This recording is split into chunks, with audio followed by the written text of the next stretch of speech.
Don't miss new episodes of So What Happened To, Saturday mornings on RatedEm.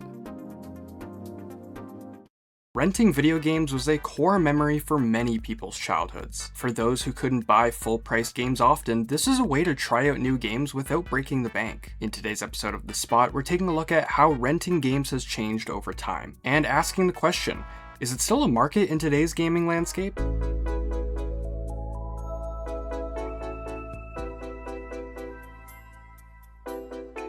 Usually I give a short explanation about the topic at hand in these videos, but I really don't think I need to explain what renting is. If you're watching this video and you have no idea what I mean by renting a movie or renting a game, you probably shouldn't be watching my content, so get out of here, scram! The main way that people would rent games is at brick and mortar stores. The main one I remember is Blockbuster. Although it was mostly for movies, Blockbuster also had games available to rent under these same rules. I rented a few games from my local Blockbuster. The two that I remember most vividly were Phineas and Ferb Across the Second Dimensions video game for the Wii, and I remember renting Disney Universe, which I never returned and still have in my collection. I remember getting really close to finishing Across the Second Dimension. I think I had like 2 stages left before we had to give it back. Disney Universe though, I remember the hype of it being like, wow, all this Disney stuff crossing over.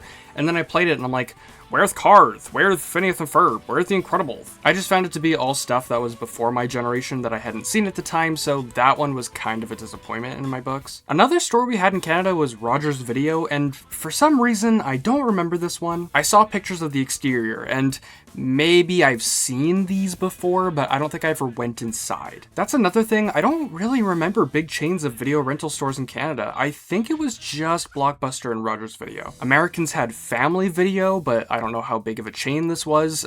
Here's an anecdote from my American culture consultant about it though, so there's that. But as I said, up here in the north, I think we pretty much just had Blockbuster and Rogers Video. I do remember a lot of local stores though. I moved around a lot as a kid, so I've been to a bunch of local shops for renting movies and games. The main one I remember near my dad's house had this huge layout with all this beautiful hand-painted mural artwork of actors and characters from movies and video games that traced the walls of the entire store. The store also had a sizable chunk of it reserved just for video games, with aisles dedicated to specific consoles. There was an aisle for the Wii games, the 360 games, the PS3 games, like there was plenty of space just for games. I mainly remember buying games from here as they were pretty cheap and always in really good condition. I picked up the Player's Choice version of Resident Evil for the GameCube for like 15 bucks and it was practically brand new. I think there was also a back room for porn.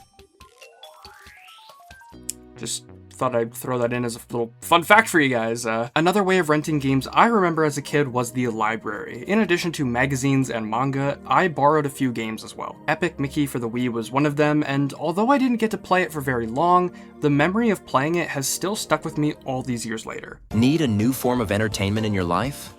Join the thousands of others who have hit the subscribe button. Side effects of subscribing may include joy, laughter, and newfound knowledge about video games. Talk to your doctor about if subscribing is right for you. Some video games don't make it to store shelves. A video game based on the comic Gotham by Gaslight. Project Hagar was set to be Microsoft's effort to bring Halo to the youth. One show aims to find out why that is. Don't miss new episodes of Game Graveyard, right here on RatedEm.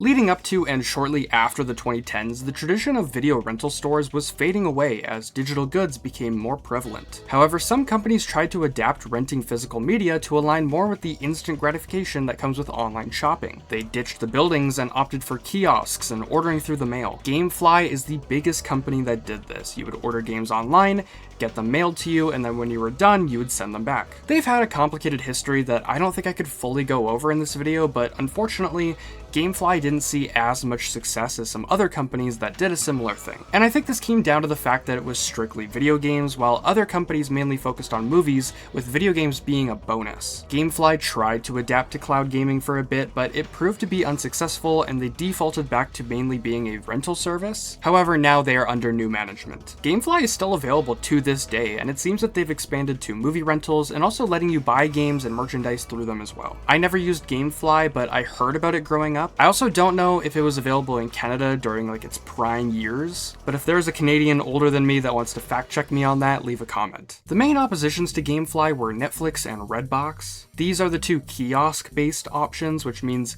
you would have to go and find these big cabinets in stores that let you use them instead of a website. I don't remember the Netflix ones letting you rent games. I think it was just strictly movies, but I know that Redbox provided games. I remember there was one near my dad's house along the side of a gas station. I think we used Redbox for movies a few times, but I never rented any games from it personally. I just know that they carried games. And as I said earlier, Redbox and Netflix kind of overshadowed GameFly because they were focused on the wider appeal of movies. GameFly pretty much solely existed for people who played video games. With the popularity of these two services, the US Postal Service let those two companies get away with not paying some fees, and they didn't grant the same exemption to GameFly. GameFly would sue the US Postal Service for this, and they actually ended up winning the case, so good for them. I think the last thing I can mention regarding renting games is the idea of game demos. I played a lot of demos for Xbox 360 games growing up, and you could kind of consider this like renting games, but also not. You get a sample of the game instead of the whole thing, and you don't have to return it, but also I think this is kind of the next step after the idea of renting physical media,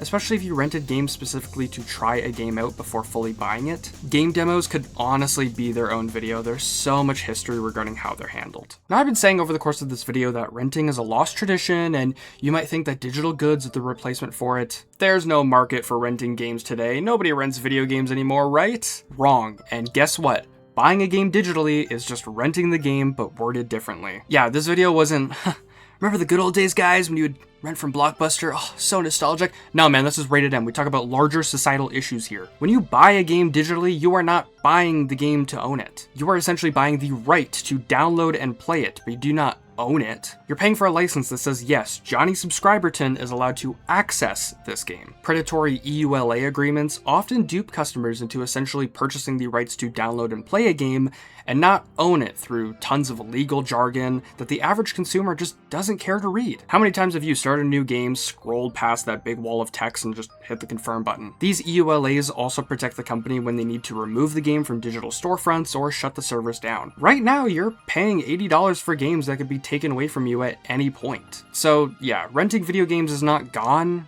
it's just been repackaged.